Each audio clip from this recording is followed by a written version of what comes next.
Today I'm going to be talking about repairing a broken rear window defogger grid.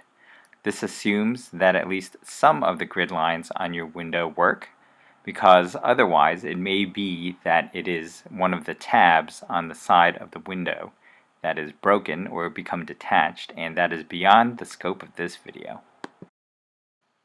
So what you'll need is a multimeter that can measure the resistance in ohms, some masking tape, and perhaps a rear window defogger repair kit.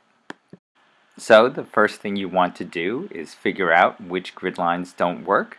So on a foggy day, turn on your rear window defogger, figure out which grid lines don't function, get some masking tape, and put them around so you know where to find them later.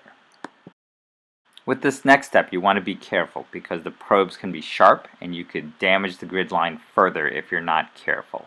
So try to hold the probes flat, relatively flat against the grid. So the next thing we want to do is measure the resistance between two nearby points all the way across the windshield. So start at one side, turn on your ohm meter, and start measuring the resistance. And it should be fairly low because they're close together, but at some point it'll jump up, and between those 2 points is where the break in your line is. If the resistance jumps really high or to the infinity, there may be more than one break in the grid line, so just keep searching along the line until you find it.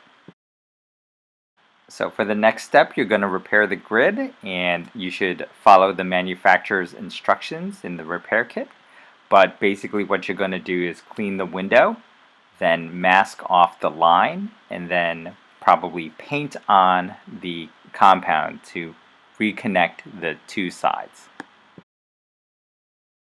And then that's basically it. All you want to do is wait for it to dry, then test it out.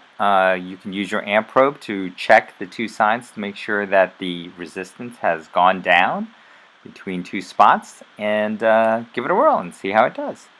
And by doing it this way, you can save yourself hundreds of dollars. Thanks for watching. Bye.